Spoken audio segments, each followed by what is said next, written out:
The coffee mug slipped from my sister-in-law's fingers in slow motion.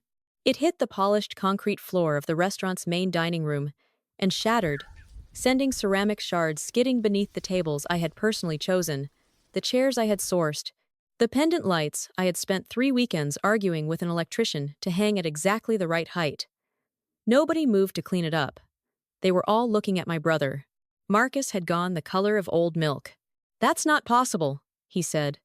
His voice came out thin, like air escaping a tire. "This is a family restaurant. Dad built this from nothing." Mr. Taufa, the bank's commercial lending manager, stood in the doorway to the private dining room with a manila folder held flat against his chest. He was a careful man. I had always appreciated that about him. He chose his next words, the way you choose footing on a wet deck. "Mr.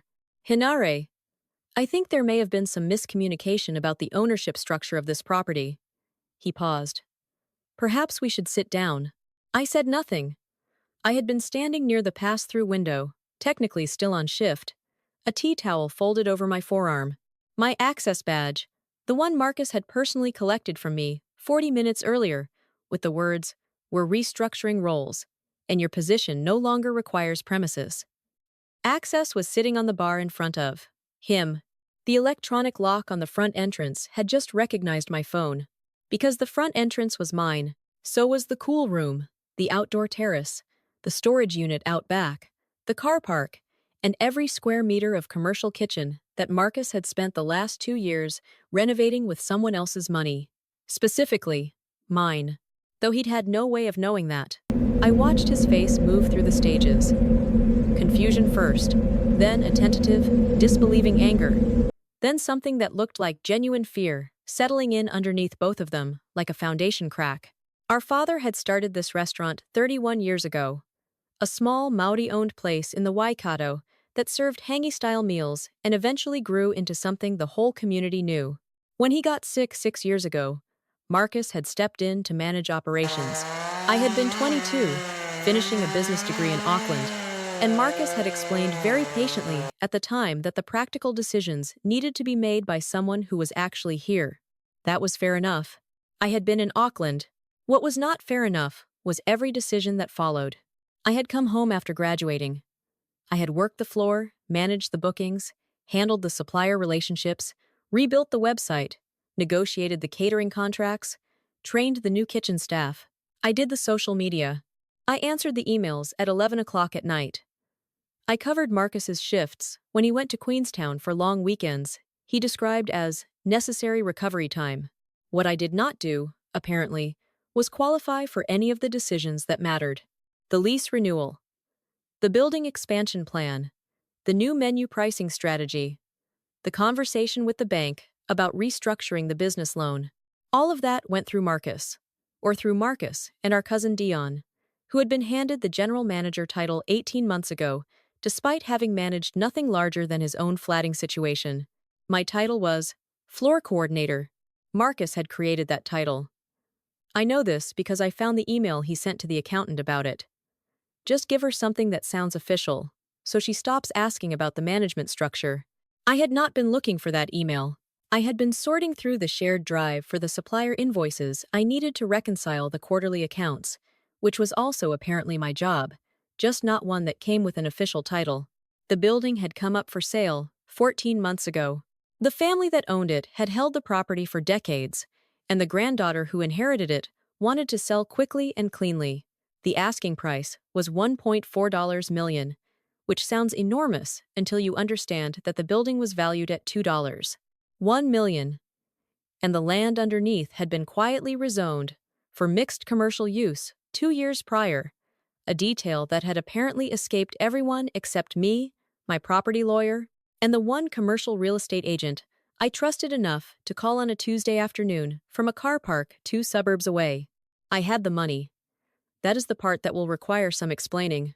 When I was 19, I had built a stock management system as an assignment for a second-year operations paper. It was designed specifically for small hospitality businesses. Nothing complicated, just a clean interface that tracked inventory in real time, flagged wastage patterns, integrated with point-of-sale systems, and generated reports in plain language. rather than the spreadsheet nightmare most cafe owners were drowning in. My lecturer told me it was too niche for a proper commercial product. He gave me a B+ and moved on. I licensed it anyway. First to 3 restaurants in Hamilton, then 12. Then a hospitality collective in Wellington picked it up as their default system. And suddenly, I had recurring license fees coming in from over 240 small businesses across New Zealand. I hired a developer to maintain it. I kept the ownership structure through a holding company, Toho Digital Ventures Limited, which I had registered quietly at 20 years old with my flatmate's older sister as the named director while I was still a minor on paper in certain legal contexts. My family knew I was interested in technology. My mother had said once, kindly, that it was good to have a hobby. Marcus had told me at a family dinner that the hospitality industry ran on relationships and instinct, not apps, and that I should focus on learning the floor rather than playing around on my laptop. I learned the floor. I also kept the laptop. By the time the building came up for sale, I had approximately $890,000 in the holding company and a clean credit history. I borrowed the remainder through a commercial mortgage in the company's name. Settlement occurred on a Thursday morning. I was rostered on for the dinner service that evening. I served Marcus his staff meal at 6:15, and he complained that the mashed potato was too salty. The property was held under Toho Digital Ventures. All correspondence went to a P.O. box and through my lawyer's office. The previous owners had dealt entirely through intermediaries. The family had been paying rent below market rate, I should note, because I had quietly kept it there to a property management firm that handled everything. Marcus had met with that property management firm twice. He had described them, to my face. He had been dealing with my company. He had no idea. The morning everything changed. Marcus had called a staff meeting. I had assumed it was about the catering tender we were finalizing for a regional council event. Instead, he had a printed document on the table, 3 pages, which he slid toward Dion and then did not slide toward me. The restaurant was evolving, he said. They were tightening the management structure, streamlining decision-making.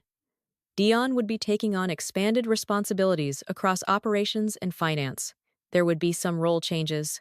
He looked at me when he said role changes. My new role, as outlined on page 2 of the document I was eventually passed, was Kitchen Inventory Assistant. Kitchen Inventory Assistant. I had been reconciling the accounts for this business for 4 years. I had negotiated a supplier contract that saved them $11,000 annually. I had single-handedly managed the transition to a new POS system 18 months ago and trained every staff member on it personally. The POS system was, though nobody knew this, built on the bones of my own software. I did not say any of this. I said, "Can I ask what's driving this decision?" Marcus said, "It's not personal. We need people in the right roles." Dion looked at the table. My sister-in-law Renee, who was not a staff member but attended these meetings anyway, said, "It'll be good for you to get back to basics." After the meeting, Marcus collected my access badge. He said the IT team would be updating the security system and everyone would receive new credentials through their line manager. He would be my line manager under the new structure. He would arrange my new access level when the system updated. He was telling me, as clearly as he could without actually saying it, that I would be going through him for everything from now on. That whatever foothold I had built here was over. He smiled while he said it.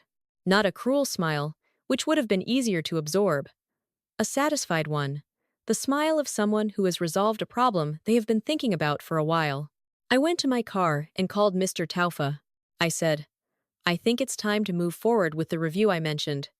Can you come to the restaurant tomorrow morning at 9? He said yes. I was back inside and prepping the lunch mise en place before anyone noticed I had left. Mr. Taufa arrived at 9:05, carrying that manila folder. Marcus was already there, having assumed the meeting was about refinancing the business loan, which was something he had been pursuing for months, and which required the building owner's written consent to proceed. He had been waiting on that consent. My property management firm had been politely non-committal. He was about to understand why. Renee had come in with Marcus. This was not unusual. She involved herself in most things here. And Marcus allowed it because he found her confidence reassuring. She was the one who dropped the mug. Mr. Taufa said, "Mr. Hinare, This property has been owned by Tuho Digital Ventures Limited since settlement 14 months ago. The company is wholly owned by your sister, Ms. Aroha Hinare. He looked at me for a moment, then back to Marcus. We've been instructed by the company's director to conduct a formal review of the current lease terms, given some recent changes in the tenancy arrangement. Recent changes, Marcus repeated. The modification of an authorized occupant's access credentials constitutes a potential lease condition issue. The building owner has raised this with us this morning. I had raised it at 8:47, from the same car park 2 suburbs away, using the same phone number I always used with Mr. Taufa. Marcus turned to look at me. I looked back. You own the building, he said. Not a question. Not yet. He was still in the stage of moving words around to see if they made a different shape. Tuhu Digital owns the building, I said. I own Tuhu Digital. With what money? That one was also not quite a question. The software license fees. Mainly. His face changed. I watched it the way you watch weather move across a valley, fast and comprehensive, and leaving everything different on the other side. The app thing, he said. The app thing. That was a student project. It was a student project that 263 hospitality businesses currently pay a monthly license fee to use. I paused. Including this one. You approved that subscription yourself 18 months ago. It was on the invoice under TDV Systems. Renee made a sound I had never heard from her before. Dion, who had been silent in the corner this whole time, said very quietly, "Oh no." Marcus sat down. He sat down the way people sit down when their legs have made the decision independently of the rest of them. Our father had come in by then. He was better than he had been 2 years ago, mobile, present, though he tired easily, and left the big decisions to Marcus, which had been the arrangement for a while now. He stood in the entrance to the dining room and looked at his son, sitting at the table, and his daughter standing beside the lending manager, and said, "What's happened?" Nobody answered straight away. I have thought about that pause many times since, all of us deciding, in our different ways, what to say and in what order. Aroha bought the building, Dad, Marcus said finally. 14 months ago. She's the landlord. Dad said nothing for a moment. Then he said, "She bought our building?" "She bought the building from the previous owners." "Yes. We've been paying rent to her company." Dad looked at me. I had not seen that particular expression on his face before, and I have spent a significant amount of time trying to name it accurately. It was not anger. It was not pride. Not yet. It was something earlier than both of those things. A kind of recalibration. The face of a person rearranging what they thought they knew. "Where did you get the money, love?" "From the software I built at university. The one Marcus told me was a hobby. He absorbed that." "You've been our landlord for 14 months?" "Yes." He sat down next to Marcus. 2 Hinari men at a table I owned, in a dining room I had helped build, in a building I had purchased, being told something that should not have been a surprise to anyone paying attention. I was not angry telling it. That is the part I want to be clear about. The anger had been there once, not hot anger, but the persistent low-grade kind that builds in you when you spend years watching your contributions be categorized as support work while someone else's equivalent contributions are categorized as leadership. I had processed most of that anger in the 14 months since settlement, on long drives up the Waikato, in the margins of spreadsheets at midnight, in conversations with my lawyer and my accountant, and 2 close friends who had kept my secret, with a loyalty I will never be able to fully repay. What I felt standing there was not anger. It was something closer to stillness. The particular quiet of a person who has finished carrying something heavy and set it down in exactly the right place. I told them about the ledger. Not the same word I called it, the record. I had kept a record, I said, not of money, but of the other things. The costs that do not appear on balance sheets. The costs that accrue in people, not accounts. The catering tender I had researched and written entirely, while listed as a secondary contact on the submission. The supplier meeting I had prepared for and attended and negotiated in, after which Marcus had emailed the supplier to say he looked forward to working with them. The 4 separate occasions I had been excluded from meetings about the business's future direction, because, as Marcus had explained each time, we just need the decision-makers in the room. The night my father was rushed to hospital, and I had stayed until 4 in the morning, handling the next day's prep, an opening so that the restaurant would function, and Marcus had posted on Facebook about family resilience without mentioning me. The performance review, 6 months ago, in which Marcus had rated my contribution to the business as meets basic expectations, and noted that I sometimes overreached into areas outside my designated role. The record had 29 entries. I did not read them all aloud. I read 4. I read them in a flat voice, because the flatness was more accurate than any emphasis I could have added. These were facts. They had happened. They were the price of the ledger beneath the ledger, the invisible account that nobody tallies until someone decides to show they're working. Renee said, "You kept notes on us?" I documented events. There's a difference. Marcus said, "What do you want, Aroha? An apology? A new title?" "I want to discuss the lease." The lease was the conversation Mr. Taufa had been waiting to facilitate. The existing agreement, which the previous owners had structured, and which I had inherited on settlement, had 11 months remaining. The business had been operating on the assumption of automatic renewal, because that was what Marcus had assumed, which was a reasonable assumption to make about a landlord you thought was a faceless property management firm with no particular interest in your specific situation. I was not a faceless property management firm. I said, "I'm not renewing the lease on the current terms." Marcus looked up. "The restaurant's tenancy ends in 11 months. I'm converting the building, mixed residential and boutique commercial on the ground floor. The architectural plans have been with the council for 6 weeks. Resource consent came through last Thursday." Renee said, "You can't do that. The building is mine. The zoning supports it. The consent has been granted." "I can, and I am." "You would put the family restaurant out of business. I would be ending a lease. The restaurant's future is a separate question," Dion said from his corner. "Where would we go?" That was the practical question, and it was a fair one. I had thought about it for 14 months. I had thought about it, I realized, for longer than that. I said, "I've identified a property on the main street, 300 meters from here, available for lease at a rate comparable to what you're currently paying. It's a newer building, better kitchen configuration, more car parking. I've spoken to the agent. They're holding it pending a conversation." Marcus stared at me. "I've also arranged for a business consultant I trust to review the restaurant's financial structure. Not because I'm trying to run your business, because the current structure has inefficiencies that are costing you more than the relocation ever will. And if the business is going to survive the next 5 years, someone needs to look at them clearly." "That's our business," Marcus said. "That's a family business." "Yes," I said. "And I am family. You spent 2 years making decisions about whether I qualified for a seat at the table. I'm not asking for a seat anymore. I'm telling you what the table looks like from here." Marcus tried 3 more conversations in the weeks that followed. The first was practical. He wanted to discuss lease terms. Could we negotiate a different arrangement?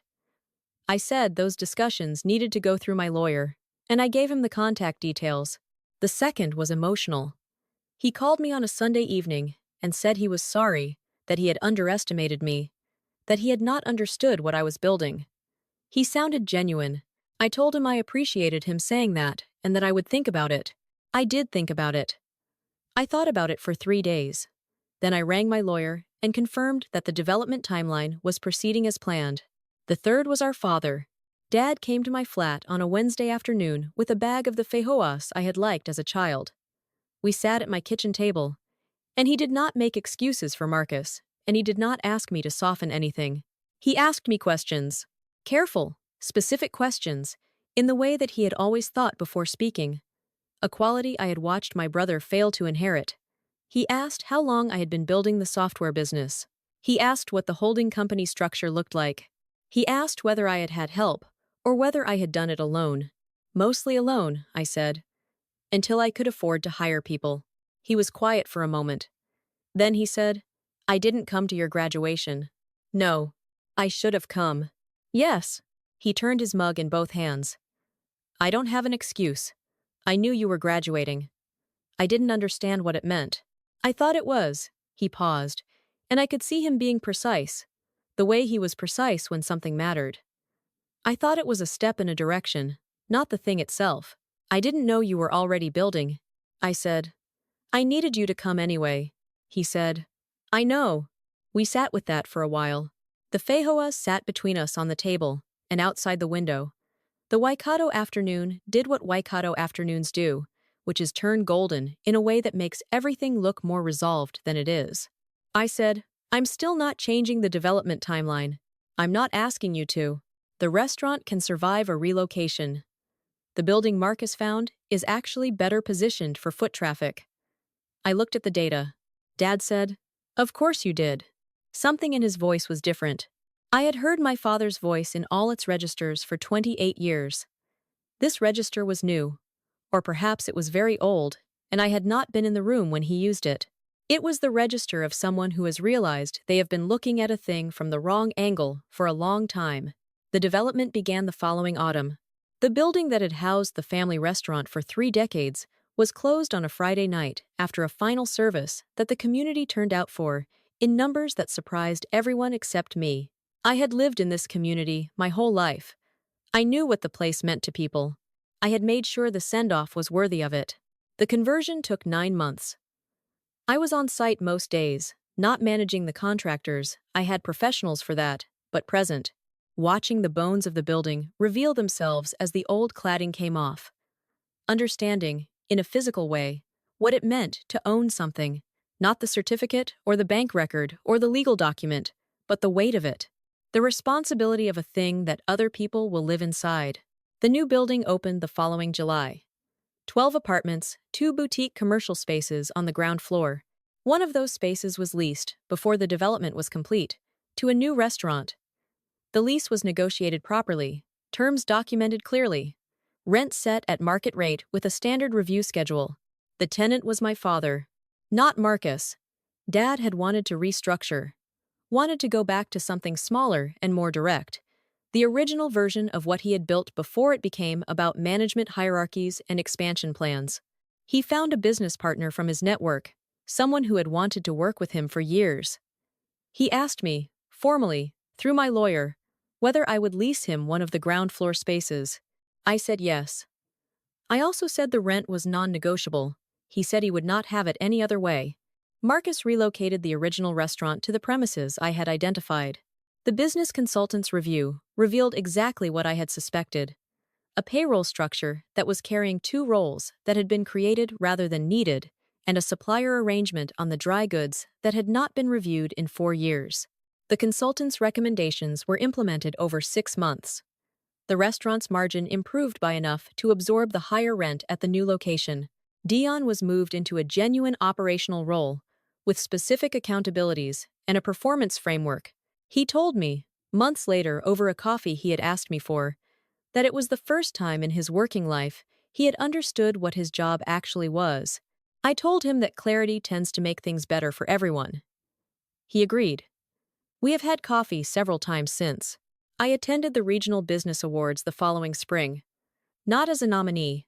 I had been asked to sit on the judging panel, which meant I spent an evening reading through the submissions of 16 small business owners and thinking about what they had built and what it had cost them and what it was worth. One of the nominations was a hospitality tech company, 3 years old, subscription-based, serving the South Island market. I recognized the model.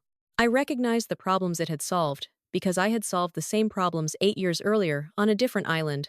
I contacted the founder afterward and asked if she wanted to talk. She did. I have been thinking, since everything that happened, about what the experience actually was. The easy version is that it is a story about a woman who proved herself and got justice. That version is not wrong, but it is not complete. The more complete version is that it is a story about what happens when someone decides to stop asking for a seat and starts building the room. Not out of rage. Rage consumes more than it creates, but out of something steadier and more sustainable. Clarity about what you know, patience with the distance between where you are and where you are going, and a willingness to keep your own record of what things have actually cost, even when nobody else will acknowledge the invoice.